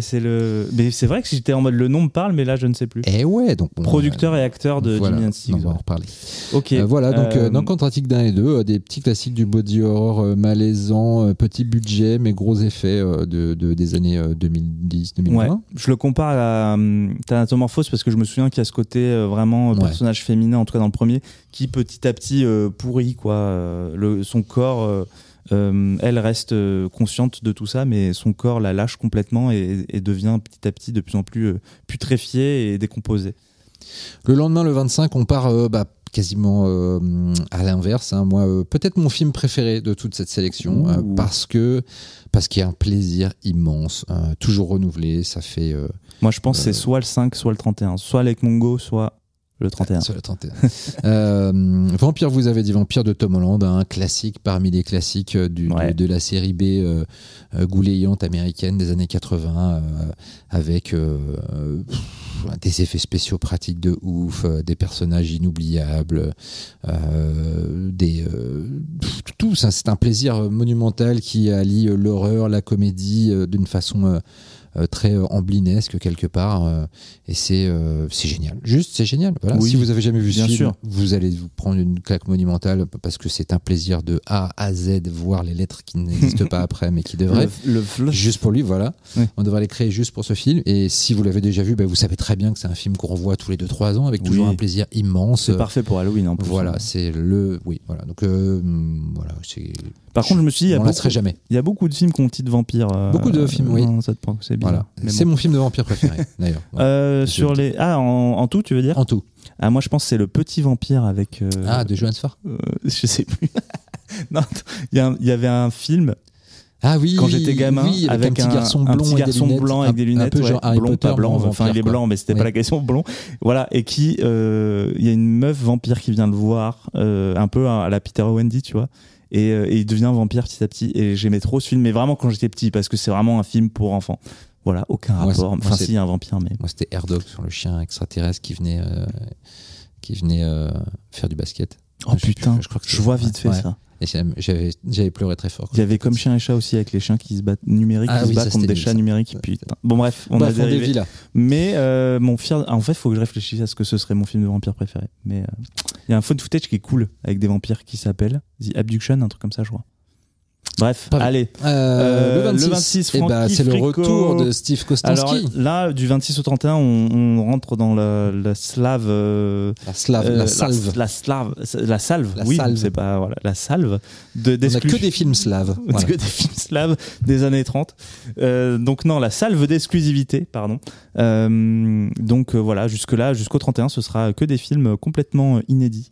Et donc on ouvre le bal, non, mais on commence avec Frankie Fricot, le 26. Donc nouveau film de Steven Kostanski, donc on vous en parlait tout à l'heure, qui a réalisé Psycho Gorman, mais qui s'est fait connaître quand même avant ça avec un film qui s'appelle The Void, qu'on a eu sur Shadows aussi. Excellent. Truc Lovecraftien, voilà ce que j'allais dire. Le truc, c'est pas le bon mot, mais voilà, un film Lovecraftien avec plein d'effets super. Lui, il est très fort de toute façon pour les effets pratiques aussi. Bah c'est son dada. On sent presque qu'il fait des films pour pouvoir faire des effets pratiques. Et en fait, paradoxalement, Frankie Frico, qui est pas son plus récent, mais parce qu'il en a refait un depuis que j'ai vu aussi et qui est mortel.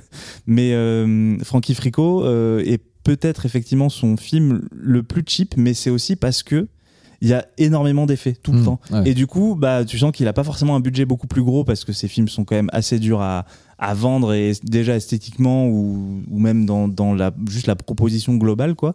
En dehors des fans du genre, c'est quand même un peu compliqué. Celui-là, c'est celui en plus qui a la proposition la plus compliquée à vendre. Ouais, je pense, ouais. Mais comme il y a plein de marionnettes d'effets partout, bah, peut-être c'est celui qui vieillira le moins bien, ou je sais pas, ou qui est peut-être un peu plus cheap, mais ça n'empêche pas que ce soit absolument génial. Et moi, j'ai adoré. On est dans vraiment un espèce de truc à la Joe Dante où c'est l'histoire d'un gars qui a un job un peu naze et qui un jour qui a quand même une femme stylée qui l'aime et tout, donc voilà, il a sa petite vie posée. Oui, mais il est quand même un peu chiant globalement. Il est un peu chiant, et sa femme le regrette aussi d'ailleurs. C'est vrai. Parce que par exemple, bon, je sais pas depuis combien de temps ils sont ensemble, mais leur façon de consommer leur réunion, c'est de se tenir la main au lit, quoi. Ah ouais, c'est vrai. Je me souviens pas de tout, je l'ai vu il y a un moment en vrai. Mais donc il est chiant, hein, globalement. Ouais, ok. Ouais, c'est vrai qu'il est chelou. Et en fait, il tombe sur une pub à la télé, un numéro à appeler, et pour faire appel à un espèce de créature qui s'appelle une petite mascotte qui s'appelle Frankie Frico. Ouais, c'est ça. Bah du coup c'est logique pour le titre du film, mais je savais plus s'il y en avait un que c'était Frankie et l'autre Frico, mais voilà, Frankie Frico qui peut venir débouler et changer ta life, et améliorer un petit peu des pistes dans la vie, quoi, de fantasy. Penser toutes tes frustrations et t'apporter du fun. Et donc il appelle ce numéro, et à partir de là vont débarquer 3 ou 4 Gremlins. C'est pour ça que je parlais de Joe Dante. En vrai, c'est vraiment des Gremlins, quoi, un peu plus sympa, on va dire.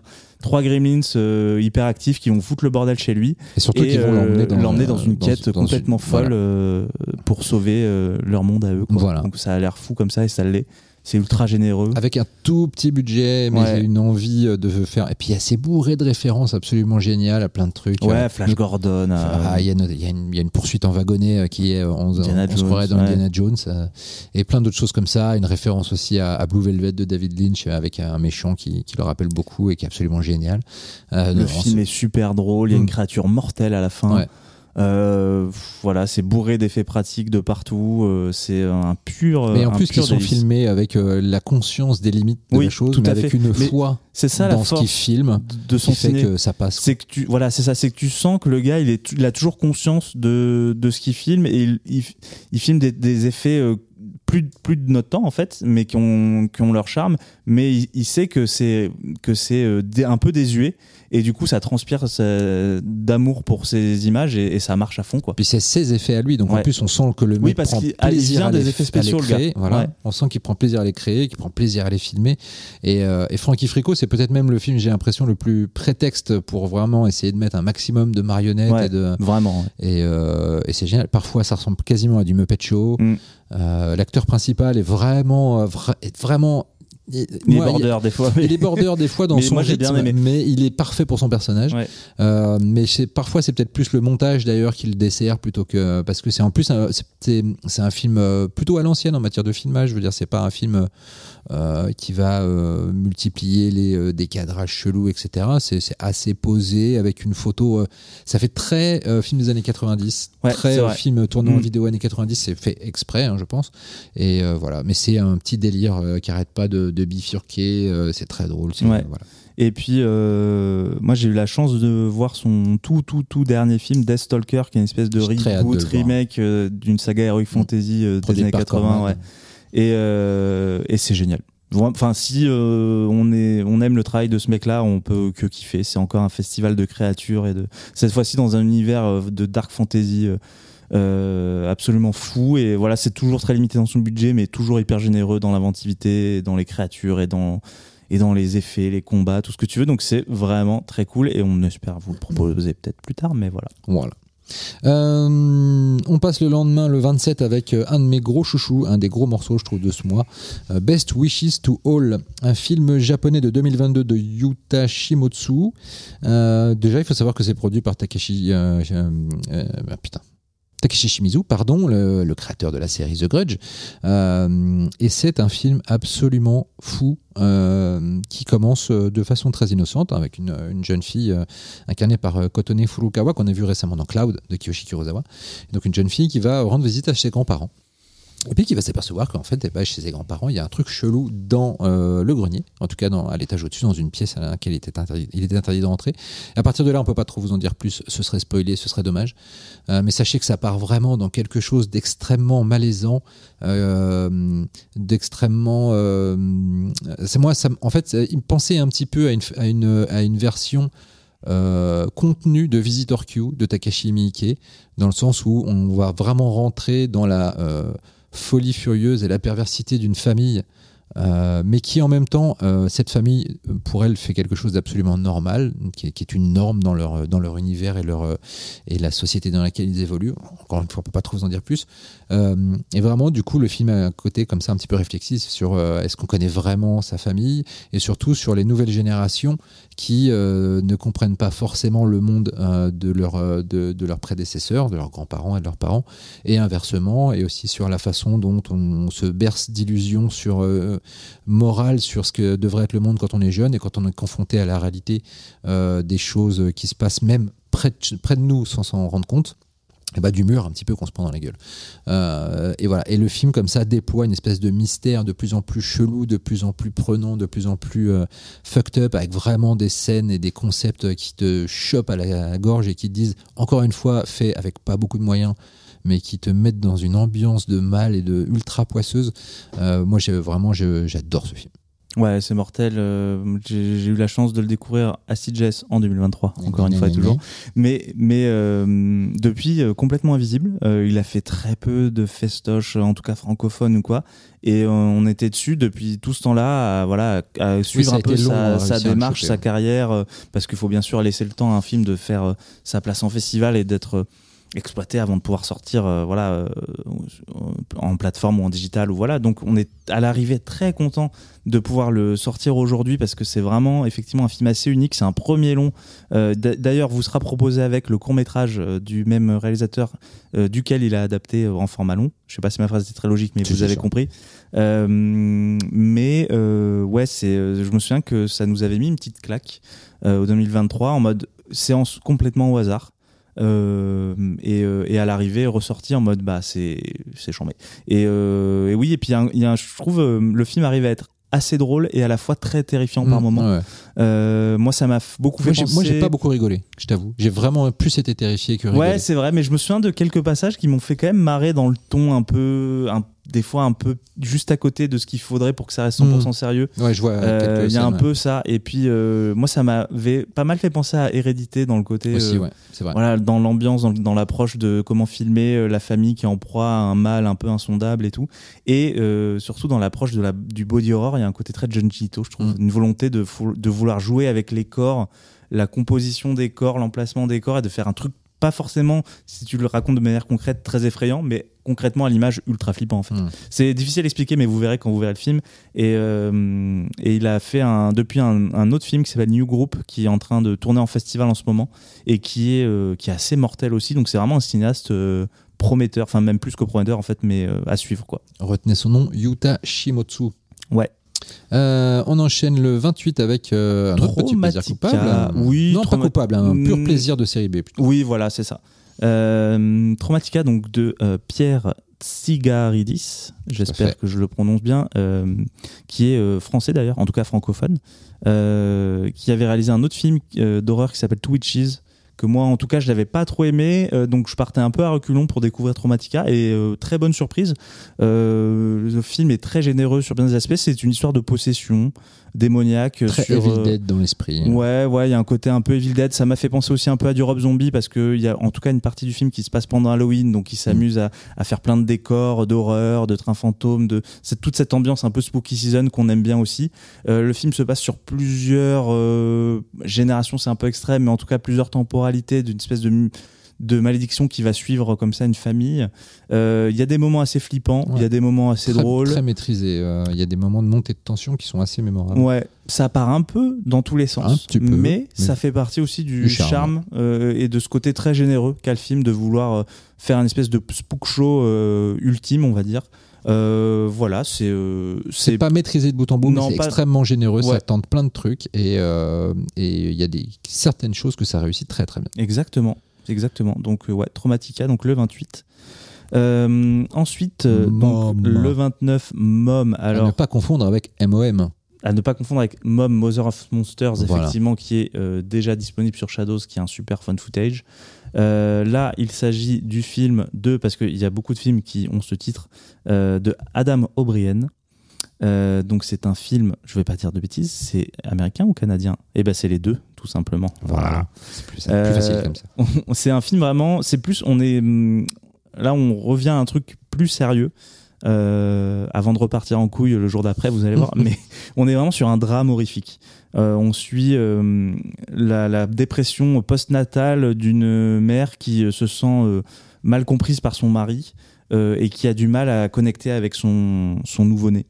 Donc c'est un vrai sujet intense, intelligemment traité ici, vous verrez, avec notamment une super actrice, Emily Hampshire, qu'on vous avait avez pu voir dans Cosmopolis, je crois. Oui, Cosmopolis, et dans la série Mother aussi d'Aronofsky. Ouais, et la série 12 Monkeys aussi. Ah, ça c'est possible, ça je savais pas. Mais elle a joué aussi dans les films de Xavier Dolan. Elle a joué dans Lawrence Anyways, elle a joué dans merde, comment il s'appelle celui avec Kit Harington là, The Days and Life of John Donovan. Ouais, ma vie avec John voilà, Donovan. Mais là, je me rappelais plus qu'elle avait joué dans. Donc elle porte vraiment le film sur ses épaules parce qu'elle est au centre de toute. Ah oui, elle a un tout petit rôle dans Lawrence Anyways, mais voilà, c'est ça.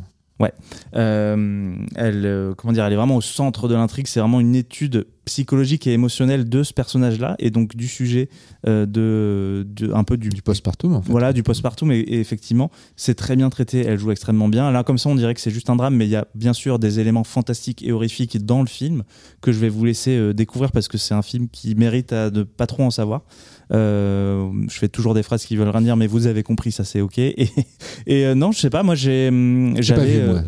C'est un des rares films que j'ai pas vu. J'avais adoré. Vraiment, ça m'avait plutôt bouleversé et je me souviens que le dernier plan reste vraiment avec nous.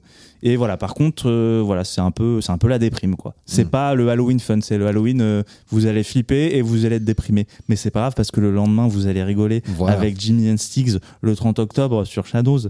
Donc Jimmy and Stiggs, c'est le nouveau long métrage de Joe Begos. Joe Begos qu'on connaît bien et qu'on aime bien. Il a fait notamment Bliss. Tout à fait. Qu'on a proposé en exclusivité sur Shadows, qui est toujours dispo. C'est un film qu'on pourrait pas mal rapprocher de Stop Motion. Je trouve que c'est deux films qui se sur la folie créative, sur la destruction créative, dans l'ambiance. Ouais. Exactement. Et puis deux portraits de femmes qui sont bouffés par leur art, en fait. C'est vrai. Ce que tu dis est vrai.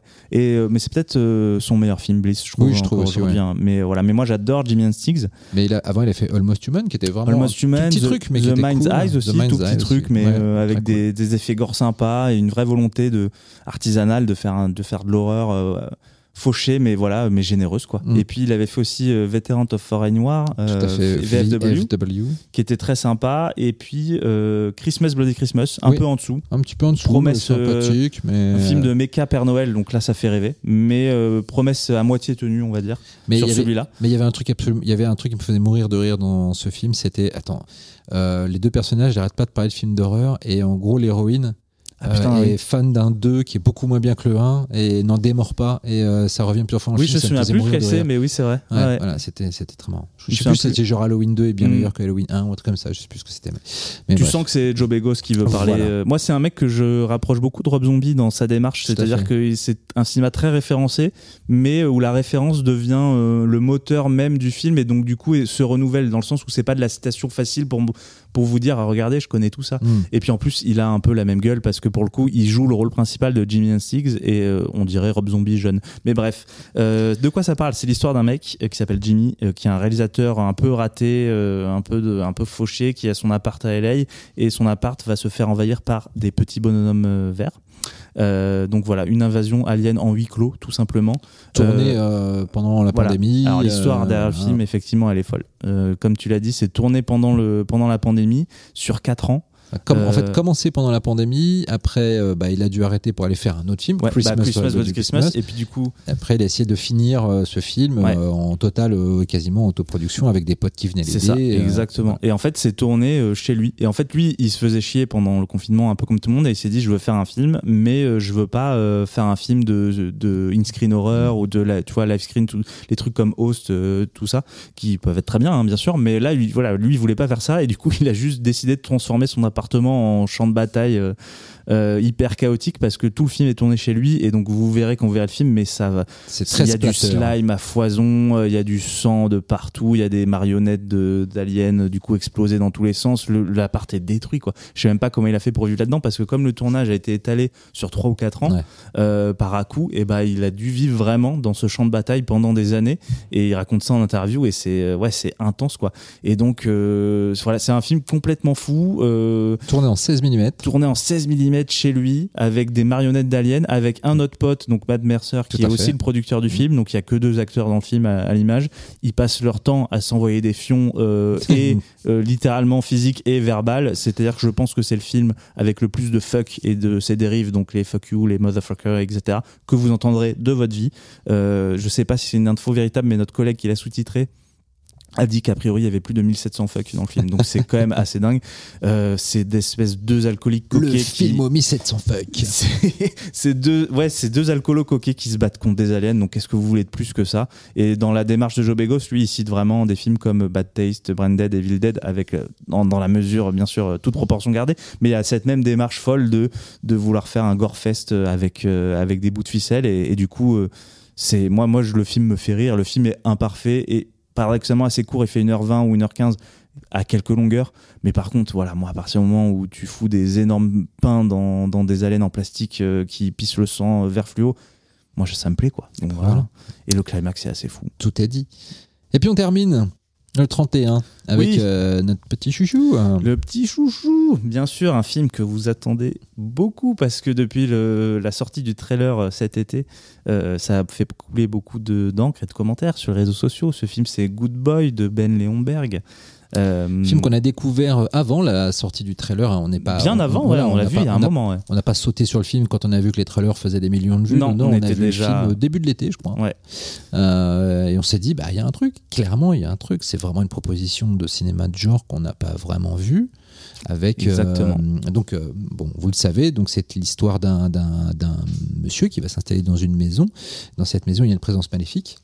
Mais le monsieur n'est pas le héros de l'histoire, le héros c'est son chien, car comme le tout premier teaser du film avait cette phrase, c'était dans tous les films il y a un chien, dans tous les films d'horreur il y a un chien, et c'est lui qui détecte la menace en premier et il aurait fallu l'écouter à chaque fois. Et donc là, ce film c'est l'histoire de ce chien qui sent avant son maître que dans cette maison il y a une présence maléfique, et donc tout le film va être filmé du point de vue du chien. Alors attention, c'est pas du POV, on n'a pas fixé une caméra sur le collier d'un chien comme beaucoup de vidéos YouTube de merde. Non, c'est un vrai film de cinéma mais le chien est toujours le héros et c'est toujours filmé en tout cas à hauteur de chien. Chien extrêmement attachant. Incroyable, il s'appelle Indy. C'est le chien du réalisateur. C'est le chien du réalisateur et de sa femme qui est productrice du film, et lui il joue le rôle du maître aussi dans le film parce que c'était juste plus simple pour le chien qui est habitué à lui de tourner avec son maître et pas avec un acteur inconnu. Le chien est donc le héros du film sans en avoir conscience parce que lui-même, donc pas le chien mais Ben Leonberg, dit que il a tourné sur 4 ans. Étalé par un peu comme on parlait de Jimi Hendrix, voilà, il y a cette démarche aussi d'étaler le tournage sur très longtemps. Là c'était parce que il voulait aller au rythme de son chien, c'est compliqué de tourner avec des animaux, ça c'est connu, et il voulait prendre des moments où le chien était apte à faire telle scène. Ils ont pris le temps de faire ça vraiment dans un souci de bien-être et de confort aussi du chien. Et puis c'est très très long d'arriver à faire ce qu'on veut faire avec des animaux, surtout que là c'est un chien c'est leur chien à la base, donc c'est pas forcément un chien entraîné pour les tournages et tout. Donc ils ont vraiment pris le temps et ça se ressent dans le film parce que juste c'est le meilleur héros d'un film d'horreur de cette année en tout cas. Je pense que c'est à la fois flippant, c'est très beau visuellement, c'est super chiadé, c'est touchant. C'est très touchant, forcément très très touchant. Voilà. Vous avez été très nombreux à nous demander, mais est-ce que le chien meurt? Oui, c'était la grosse question d'internet après. Voilà, on vous le dira pas, voilà, c'est tout. La réponse, elle est trouvable très facilement, donc déjà, si vous voulez le savoir, trouvez la réponse, mais en tout cas... Surtout, allez-y les yeux fermés, parce que c'est pas, le but du film n'est pas de vous mettre en feel bad, le but du film est de vous faire vivre une aventure qui va vous faire passer à la fois par des émotions assez fortes, qu'elles soient de peur ou d'attachement, et même de tristesse. Voilà, le film va au-delà de son postulat de marketing le héros est un chien.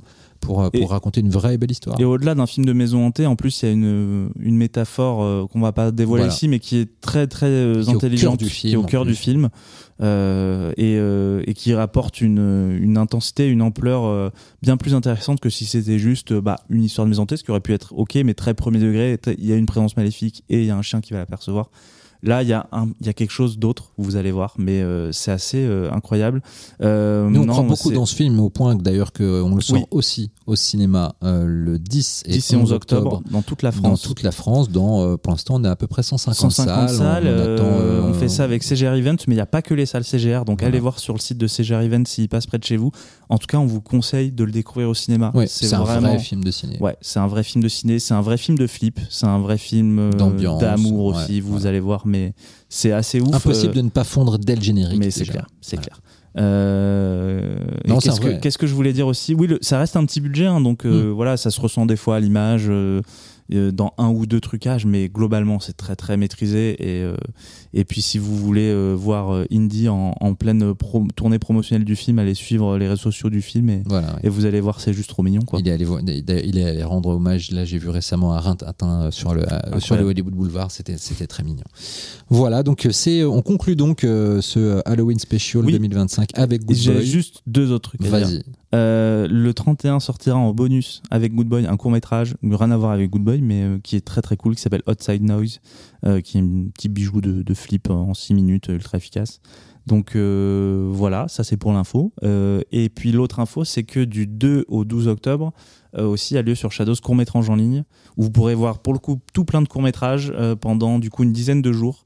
Donc c'est les séances sur place qui sont retranscrites sur Shadows, à quelques exceptions près, parce qu'il y a certains films où on peut pas les diffuser parce que il y a des droits et c'est pas possible. Enfin voilà, je vous passe les détails, mais en tout cas c'est grosso modo les films de la compétition de court-métrage qui vous sont proposés sur Shadows, et donc pendant 10 jours, et il n'y a pas de surplus dans l'abonnement. Voilà, vous êtes abonné, vous pouvez y aller. Sachez juste que si vous êtes passé via Prime, c'est pas dispo malheureusement, toujours pour des questions de droit et de diffusion, où c'est compliqué de mettre les films sur Prime pendant juste 10 jours. Mais voilà, si vous êtes direct sur Shadows, vous pourrez y avoir accès, et vous pourrez voter aussi pour votre court-métrage préféré. Il y a un petit formulaire de vote en ligne qui est dispo sur les fiches films via votre ordinateur ou votre navigateur, et donc le film qui gagne le prix des spectateurs Shadows sera après proposé définitivement sur la plateforme. Donc voilà, ça c'est le petit truc en plus qui fait plaisir, et puis voilà, bon mois d'Halloween. On fait les recos Shadows. Non, je déconne. On vous en a fait 49. Voilà, donc on espère que vous allez en tout cas passer un mois d'octobre riche en sensations fortes. On a l'impression en tout cas qu'on a essayé de vous donner un petit peu du matos pour que ce soit le cas. Yes. On va surtout Aurélien aller dormir un petit peu après. Voilà. Attends, ça va pas commencer octobre. Voilà, mais en tout cas, parce que sachez du coup que forcément en termes d'effort éditorial, d'accompagnement et aussi de technique, de surveillance, du fait que tous les films sont bien mis en ligne, que tout se passe bien, etc. C'est un mois extrêmement intense pour l'équipe Shadows, et en particulier pour Aurélien. Donc Aurélien et Thibaut et tous les gens du service. Merci à tous mes collègues, à tout le monde. Voilà, bref, on va pas. Mais et que voilà. Donc après, il y aura un repos bien mérité, et sachez que en fait, il y a assez peu de pauses, puisque le mois de novembre est fou.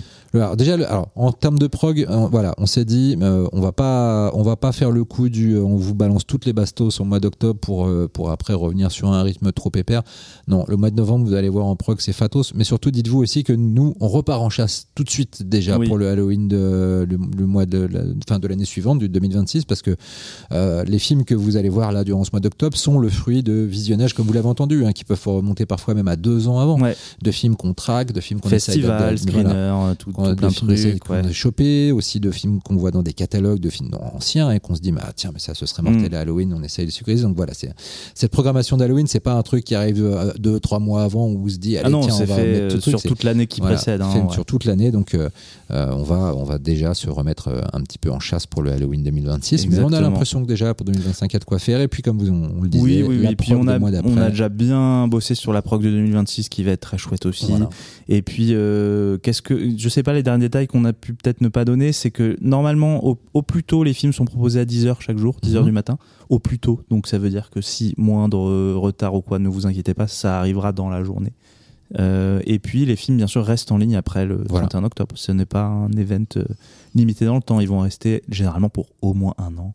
Et puis souvent plus. Si vous n'êtes pas encore abonné à Shadows ou si vous ne l'êtes plus, vous avez envie de revenir pour ce petit mois d'Halloween qui s'annonce bien gentillet, il y a quelques offres qui traînent. Oui, l'offre qui est valable pendant tout le mois d'octobre, qui est valable dès aujourd'hui en fait même, c'est le code Halloween 25 tout attaché et qui vous offre une année Shadows à 30 € au lieu de 49. C'est le code qu'on a donné. Et si jamais vous n'êtes pas abonné et que c'est votre premier abonnement, vous avez dans tous les cas 7 jours d'essai offerts. C'est parfait. Et puis après voilà, vous connaissez, c'est 4,99 par mois sans engagement. Voilà. Merci. Non, pas de la SMR, je t'en prie. Allez, bon Halloween, bisous. Ciao.